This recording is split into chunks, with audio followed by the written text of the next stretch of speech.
হেমন্তের শূন্যতা, লেখক জয় বিশ্বাস। মানুষকে হাজার চেষ্টা করেও ধরে রাখা যায় না।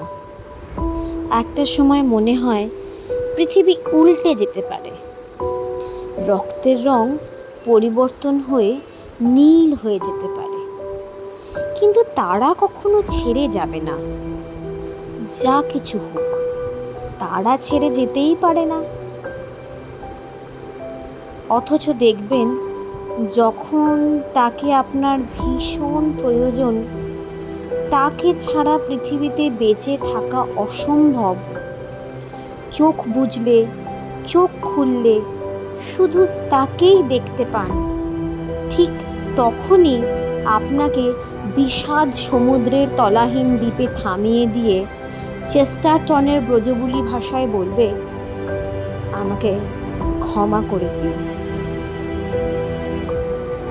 অতঃপর হেমন্তের শূন্যতায় ভেসে আসে প্রতিধ্বনি, সে ভালোবাসেনি, সে ভালোবাসেনি।